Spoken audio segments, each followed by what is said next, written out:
Ladies and gentlemen, now I visited Kabam HQ, and I'll tell you what, I was a little bit nervous before going in because on this channel, man, we may have made a few videos over the last, 7 years. That might be a little bit controversial, a little bit cheeky. And I half expected walking into this building, a black bag was going to be put over my head. I'd be taken to a dark room. There'd be people with baseball bats, and I would never see my family again. But luckily, it turns out it was just a fun community day. So that was the much better option. I'm really glad that we just had an amazing time just testing out new content.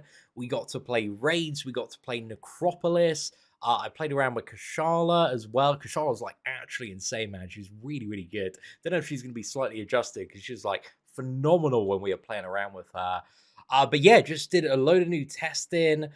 Chatted to loads of developers, both in this event and also in the what is it, the Battle Round Brawl itself, because there was the big competition. You had so many of the best players kind of fly in or get flown in by Kabam, which was an amazing opportunity as well. So like massive shout out to Kabam for doing that, because that's the first time they've actually like flown people out. And I know that the younger lads from England, I think they were like I think it was like 18 and 19, like getting flown out to Canada, getting put up, getting to go and like this compete in this tournament and visit the Kabam offices. Like, sank when I was younger, dude, that would have been my dream. Like, I actually had that happen when I was like 19 playing an MMO, and it made my like entire year. So the fact that like Kabam and stuff like that, I really, really liked that. But it was amazing to meet like Darth, Ghost, and Trappy. And obviously my hero Legacy, dude, I never thought I'd meet him, but gosh, he's even nicer in person. Nagase, there was also Pepe, I think Zephora as well. I'm probably mispronouncing the name there. I feel like I definitely am. But like everybody, FinTech, of course, is an absolute beast as well, dude. FinTech is insane. I've got like such a new appreciation for kind of like well-timed spacing and closing gaps. And also like I came away from that event, there was like two champions like I just really appreciate a lot more. It's like Titania on offense and Killmonger on like Battlegrounds defense, dude. Like those two were absolutely cleaning up. Juggernaut as well actually did clutch out a few dirty matches there, so I'm excited to get a 7-star Juggernaut at some point in the future. But yeah, the whole tournament was just was incredible. It was just great meeting everybody, hanging out with loads of people. So this is like a photo from the raids testing we did. So I'm at the end. There's MSD. We've got Bittersteel, similar, and a load of other MCOC players and people knocking about there. So yeah, we also just were kind of going around, just chatting to everybody. Like Kabam, Mike was obviously there as well. I've got like a few additional photos because there was this like New York Comic Con style wheel where you could win like a 7-star crystal, rank 5 gem, and the community day itself. If you went to the Battle Round Brawl semifinals, you just got a pass, and then they literally let everybody that went to that event into like the player summit thing a little bit later on, kind of the ground floor of Kabam's offices. Kabam's offices, by the way, are a ridiculous size. They are absolutely silly, mate.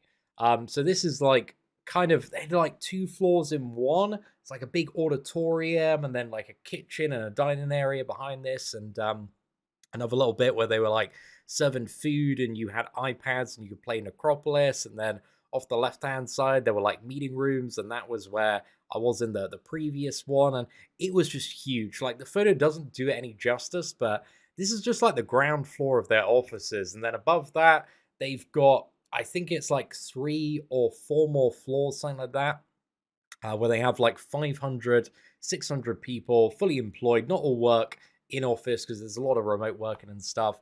But yeah, the space they've got is just ridiculous, mate. It's absolutely absurd. So yeah, sometimes you see the money on the screen, it's like, oh, that's a lot of money. And then you see in person, you're like, okay, this is a lot of money. Like they are, it's Well Milk and Clown Fiesta operation there. Karate Mike as well, absolute legend, dude. Was really, really nice. Seeing Karate Mike again, and that's just me like Legacy and Captain Bay, my absolute hero there. And Captain Bay did some really good vlogs, and we got some good photos, man. We got a few little event photos here and there.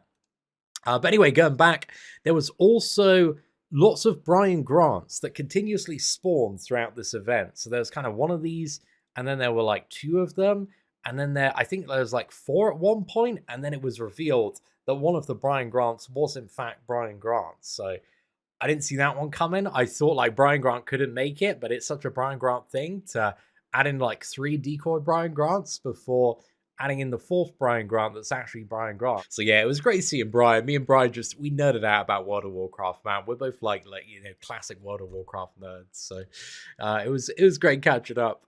But yeah, like the event itself, we got to test out raids again. Necropolis. There was a demo for Necropolis. This is actually the testing for raids that we did. But I've actually played 2 boss fights in Necropolis already. And I leaked like everything. They were like, leak as much as you want after. And it was like an hour after the event, we are sitting at the bar. I was like, nobody's leaked anything, dude. I'm just going to leak everything. I took all the photos. I've actually got a video as well of getting a solo on one of the Necropolis bosses that they have for testing. But yeah, Necropolis is coming out. I've had a few people ask me, Seatin, are you going to go in and get battered day one? Hell yeah, we are, dude. I've loaded up like another $1,000 worth of units. I think we're like 40,000 units or something at the moment. So yeah, we're going to go in as soon as Necropolis is live and get absolutely wrecked. As to who I'm thinking of using, I'm just thinking about like going in, just powering through it day one. And like, I feel like Aegon's just going to cook, dude. I think he's going to do a really, really good job. And then maybe some additional characters to deal with certain utility, regeneration. I think I really want Gamora in the team as well, because Gamora's ramp up should be just perfect for the health pools. And I got her at 7-star. And just from memory, the enrage on the 6-star rank 5 champions is like 150 seconds. And I think the 7-star was like 210 or something. So you've got like another minute on the enrage if you bring in a 7-star rank 2 champion. And at half enrage as well, the opponent gets it's like 200% more attack, plus during their special attacks is going to root you as well. So I kind of just want that champion like Aegon, where I can just go in and just like derp, big damage, suicide masteries, like instantly get those shrugged off, like full boosters, and just plow through stuff. And I think Aegon kind of has like enough base utility. You can remove debuffs off himself. You've got the unstoppable, the unblockable, that you can probably get through at least like 30 to 40% of matchups. And I think for investing like a rank 5 and probably ascending him, I think that seems like good enough value overall to actually make that investment in Aegon. But as to who is like the best champion to rank up for Necropolis, again, there's been a lot of talk about like Baron Zemo. He's kind of shown in the promotional video and everything, and this whole Zemo gate that's going on with people ranking up their Zemos at the moment. It's like, yeah, Zemo, like he just takes a while to get cooking, and like he got 75 seconds. If you're a bit of a pleb like me, to get in, ramp the match up, play around like any specific node that you might need to. And I don't know if like he's the right champion for me, but somebody that's much more skilled, I think maybe is going to have a great time with Baron Zemo on certain fights. But it's like, it's not even out yet, dude. There's so much testing. And even like if Kabam think a certain thing, it doesn't mean that's always going to be true. It's like the memes about like Abyss not being cleared for months, and then it literally like getting done in the first 6 hours. So yeah, I'm curious to see how Necropolis is going to be. And yeah, I've got a solo coming as well for the Diablo.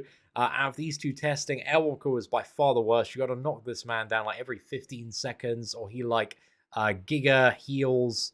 I think it's like 50,000 damage every second or something absolutely ridiculous. So yeah, the Airwalker was a bit of a pain, but Doctor Doom could make a good dent in the Airwalker. And I feel like if I'd have ramped up Aegon, I could just use the debuff shrug to get rid of the armor breaks. So I didn't take any damage, and the unstoppable to also like combo in some heavy attacks as well, and just keep this man knocked down so he doesn't Giga Enrage. But I think I could just plow through that with Aegon. Diablo though was not an Aegon fight as far as I remember. This is just a big heel reversal fight, and it was very, very fun. I really, really enjoyed this Diablo fight because it is I love a bit of heel reversal cheese, man. It is really, really enjoyable. Now, one thing as well that we did do was Alliance raids. So again, I was doing some testing with like Metal Sonic Dude and Bitter Steel, and Alliance raids, I would say they're better than AQ. It's going to be nice to have a difference because they like replace a whole week of Alliance quest. So you do like 3 weeks of AQ, and then you've got like a raid week on the calendar. And your battle group, you kind of got to think of it like an alliance quest map, but there's just bosses. So it kind of splits off into like 3 different lanes. Let me see if there's one to show here. Okay, this is the point. So you'll get like a role. You want to pick there's like a new interface filter, so you can filter by the role that these champions are. Each role has like 20 champions to pick from. So on my team, I had I think it was it like Hulkling, Gore, and Angela. And essentially, what would happen is like I go into the boss, I do some missions, which were very basic things like hit into Thanos's block, parry Thanos, dodge an attack, like super simple things until I got charges. And then what I'd want to do is I just want to deal as much damage as I could. And then Metal Sonic Dude would go in and he'd get buffed from the charges that I got. And then Bit of Steel would go in, and then Bit of Steel would do the same thing, get the charges, and then that'll buff me. And the damage kind of kept on cycling up try by try. And I really like that. That was cool. But the really annoying thing is that they also mentioned this on the announcement video, and this is the way that it was coded, is like you can't deal more than 10% of the boss's health. So it kind of got to a point where it just felt like a little bit annoying because you deal a mega damage, but then you couldn't deal more than 10%, and you just had to like quit out the fight, or you would be exited out and killed. So yeah, it felt like just a bit unsatisfying because what you want is you want to get like mega powerful and then be able to take down the boss, but yeah, it just felt like you're really limited in the way that it was played. But there's only 3 bosses as well. So there's the Thanos, there's the Maestro, there's the Ultron. So it's not very long. And you do deal like really ridiculous amounts of damage. Like there's some crazy, crazy numbers. So you can see the Thanos has like 26 million. But this is going to be buffed up, I believe, significantly. Because again, you get to points where you're literally dealing like, 250k hits on every single attack. And then you've also got not only the charges, but additional like nodes that synergize with certain champions and certain roles. And it all seems like really confusing. If you watch this and you're like, well, I don't really get any of that, it seems like really confusing and overly complicated. I think on paper it reads, and also saying it reads a lot more complicated than it is. It's essentially just have champions of the right tag and then just take turns fighting the boss. That is literally it. But this seems like a mode where you're going to need to, unless they change something, which they may do, use a lot of revives in order just to get the bosses down. Now, they have said with the launch of this, there's going to be a lot more free revives for this mode of gameplay given out. But yeah, I'm curious to see how they do it, and I'm curious to also see, like, do the revives actually heal you enough so that you don't get like 1 or 2 tapped by the boss? Because if they're giving you all these free revives and then you're just getting like clapped down really easy, is it going to feel that good? So yeah, overall, like raids, I think they got some potential long term to turn into something very interesting. But the first version, it felt like a little bit unsatisfying because you just were capped in the ability to pop off, and you couldn't really be that guy. Like, I know many long-term MCOC players may have had one of these experiences where you just go into AQ, like somebody's failed on the boss, and you're like, let me take over Chief, and you just like absolutely decimate it. You have like the most insane run on like a final boss, and it feels great to like take that down and overcome like that challenge, and it just feels really good at the end. And it's like the best you can kind of do here is like 10%, and then it's like, okay, it's time to just die and then go in again. So yeah, I think raids they need a little bit more cooking again. They're coming like early next year, but it is also fun to kind of use a lot of these characters, and not well, some of them are like top regularly used ones, but there's also a lot of characters that can do really well in raids that aren't your Hercules, for example. Like Hercules, I don't believe is one of the characters that kind of benefits and synergizes with the buffs here. So yeah, this is the point. Like again, if you hit that damage cap, you just like deal 0 damage, and then at that point, it's like, oh, okay, what do? You just die. So it doesn't feel great when you get to that point. But yeah, raids. I think the thing about raids is, right, when they come out, the rewards are going to be like giga juiced. Whenever they do like a new feature or new anything, they just have like absolutely insane rewards. So I think the rewards are just going to be absolutely face melting. And then it's like the MCOC community as well. If the rewards are really, really good, sometimes they're like, we don't really care. It's like, Gwenpool Goes to the Movies isn't like the most it's one of the all-time like best event quests, not because it was like challenging or fun, just it had like insane game breaking rewards for the time. So if they get the rewards right, and if it's like better and a bit more enjoyable than just regular alliance quest, I think it's going to go down all right. So I'm curious to see how people feel about raids when they are at it. So yeah, just some final thoughts on Valiant and Necropolis. Like, Necropolis, dude, is 100% like everything in its design, everything in its release time as well, is designed to absolutely milk whales. Like, this is a whale milking clown fiesta. Some people think we're playing a video game, but we're actually playing a whale milking clown fiesta.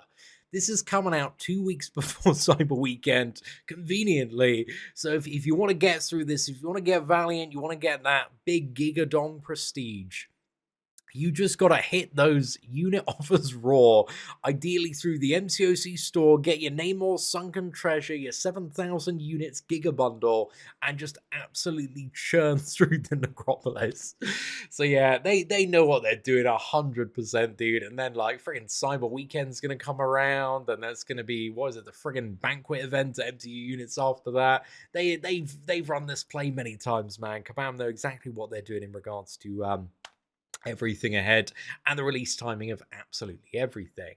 So yeah, I think, if you are not somebody that wants to spend hundreds to thousands of dollars completing the Necropolis, you just gotta wait. You gotta wait for the right time, the right champions, make sure the guides are out, and just make sure that you're not gonna be going in blind and getting absolutely wrecked. Because again, these fights, there's a lot of them, they're gonna be really difficult to deal with, and the Necropolis Grandmaster is like an absolutely insane.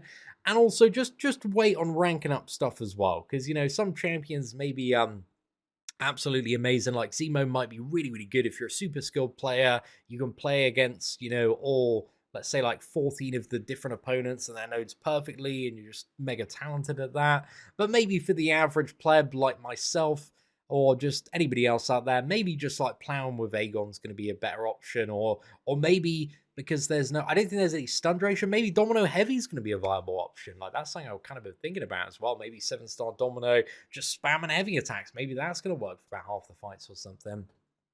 So yeah, we kind of like don't know what are necessarily going to be the absolute best options until we see all of the fights and like figure out, okay, what are the problem fights, what specific counters do you need? So who do you rank up for Necropolis, man? You just gotta wait. Just wait and see like what the most annoying things are. Because if you're front running the rank ups with all of your resources and you're not planning to be like first in the door, day one getting wrecked, again, you might as well just take it a little bit patiently and see really what in reality are the best options, and things that are going to make your life a lot easier in this run.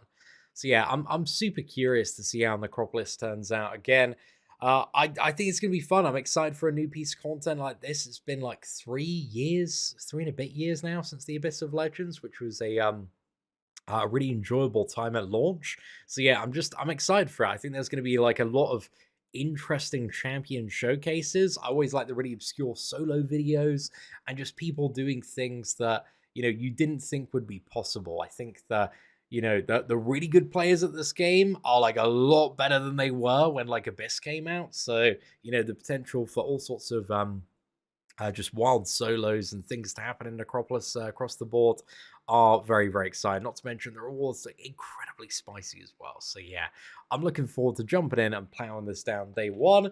But that's only a week away, and I've got a lot of catching up to do on grinding. I need to 100% 8-3, so I've got to do some live streams on that soon. And also, yeah, I think there's a couple of champions I want to rank up that I think are going to be quite good day one. But again, just going in day one, completely blind to the rest of the challenges.